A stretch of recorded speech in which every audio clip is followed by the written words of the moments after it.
Hello student, जैसा कि इसके पहले वाले लेक्चर में हमने फीफो मेथड सीखी थी, इस लेक्चर में हम लीफो मेथड कवर अप करेंगे। लीफो का मतलब होता है बाद में आना पहले जाना, means last in first out.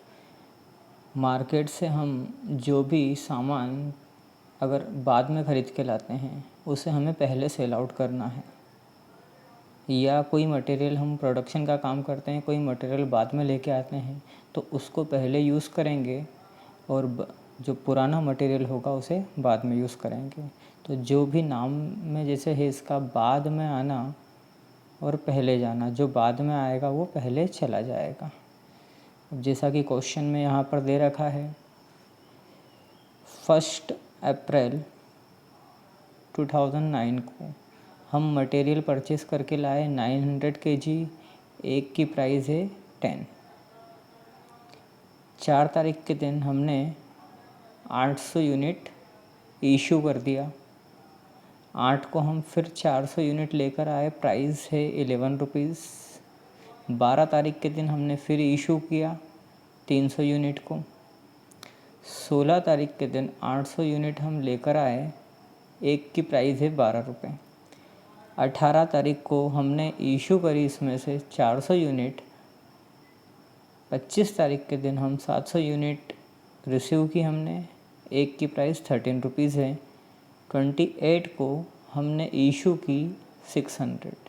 तो इसके पहले वाले लेक्चर में हमने फर्स्ट इन फर्स्ट आउट, जो पहले हमारे पास रिसीव हुआ था मटेरियल उसे हमने पहले यूज़ किया था, और जो बाद में आया था उसे हम बाद में। इस लेक्चर में हमें जो बाद में हमारे पास यूनिट आएगी उसे हम पहले इशू करेंगे।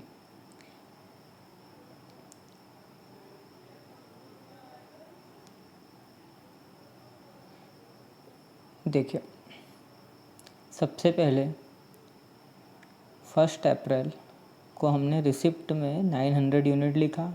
1 अप्रैल को हम मार्केट जाकर 900 यूनिट मार्केट से लेकर आते हैं। एक की प्राइस उस समय है 10 रुपीज़। टोटल मिला के अमाउंट होता है 9000। 900 इंटू 10 9000। अब 1 तारीख के दिन हमारे पास से कुछ भी इशू नहीं किया जाता है, हमने किसी को कोई भी मटेरियल इशू नहीं किया, तो हमारा बैलेंस ऐसा का ऐसा ही अमाउंट बैलेंस में चला जाएगा। इसके बाद 4 तारीख के दिन हमने मटेरियल इशू किया 800 यूनिट। अभी हमारे पास फर्स्ट में भी 900 यूनिट है और लास्ट की भी यही है, क्योंकि इसके अलावा और कुछ है नहीं हमारे पास, तो इसे ही फर्स्ट मानेंगे, इसे ही लास्ट मानेंगे। तो इन 900 यूनिट में से हमने 800 यूनिट इशू कर दी। एक की प्राइस 10 रुपीज़ है, तो 800 इंटू 10 8000 की यूनिट हमारे पास से चली गई। अब बैलेंस कितना बचा, तो हमारे पास 900 यूनिट थी, 900 में से 800 यूनिट इशू कर दी गई, हमारे पास बची 100 यूनिट। एक की प्राइस है 10 रुपीज़। टोटल मिला के आपका बैलेंस हो जाएगा 1000 रुपीज़। इसके बाद हम मार्केट जाते हैं। मार्केट से हमने 8 तारीख के दिन 400 यूनिट रिसीव की, एक की प्राइस 11 रुपीज़। टोटल मिला के आपका अमाउंट होता है 4400। इसी दिन हमने किसी को और कुछ भी इशू नहीं किया 8 तारीख के दिन। अब हमारा बैलेंस कितना बचेगा, तो हमारा बैलेंस जो पुरानी यूनिट थी वो तो ऐसी की ऐसी रहेगी आपकी 100 यूनिट 10 रुपीज़ ईच। टोटल मिला के अमाउंट 1000। और हम 400 यूनिट और लेकर आए, तो हमारा बैलेंस 400 यूनिट इंटू एक की प्राइस है 11 रुपीज़, आपका अमाउंट हो गया 4400। चाहे तो हम यहाँ पर टोटल करके भी लिख सकते हैं 5400। फिर हम 12 तारीख के दिन हमने 300 यूनिट इशू की। अब 300 यूनिट हम कौन सी इशू करेंगे, तो जैसा हमारा मेथड का नाम है last in first out, LIFO.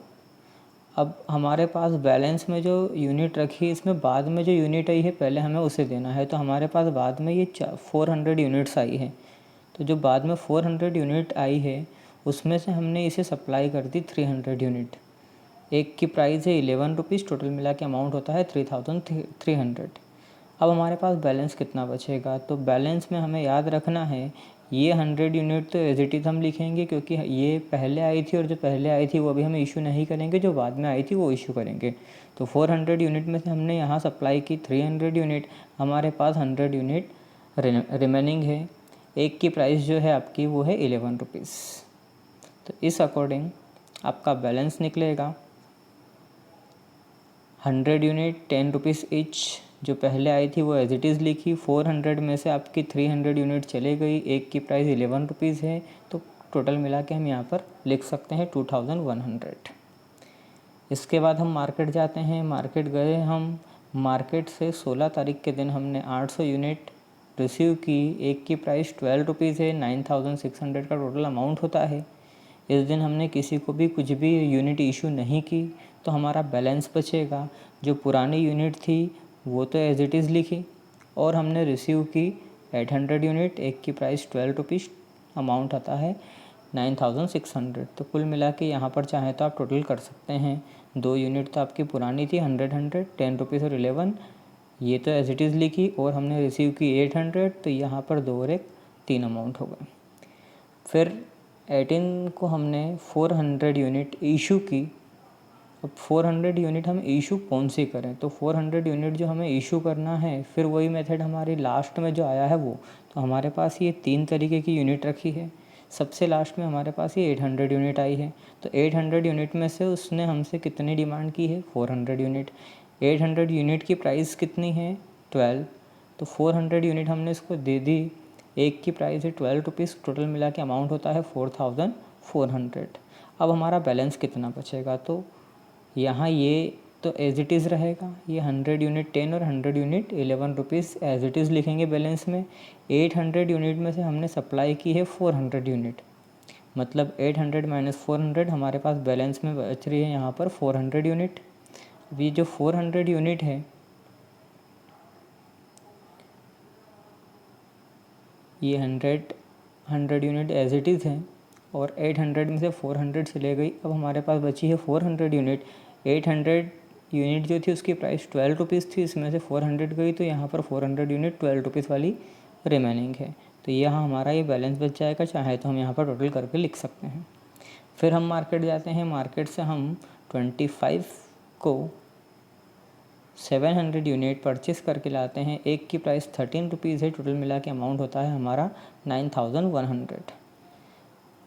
अब हम इसका बैलेंस देखें, चेक करें, हमारे पास इस दिन हमने किसी और को सप्लाई तो कुछ किया नहीं है।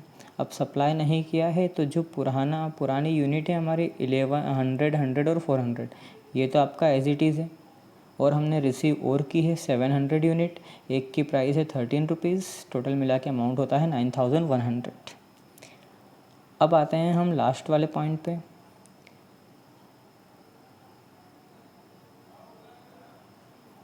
यहाँ हमने सप्लाई की है 600 यूनिट।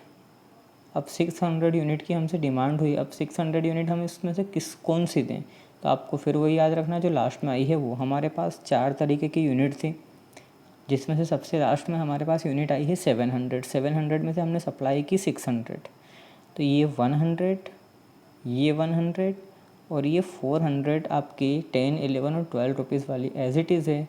700 यूनिट में से सप्लाई की गई है 600, तो 700 माइनस 600, 100 यूनिट रिमेनिंग है, एक की प्राइस है 13 रुपीज़, टोटल मिला के आपका अमाउंट ये हो जाएगा। कुल मिला के बैलेंस आपका 1010 रुपीज़ से 1111 रुपीज़ वाली, 12 रुपीज़ वाली 4800 और 1313 रुपीज़ वाली यूनिट रहती है।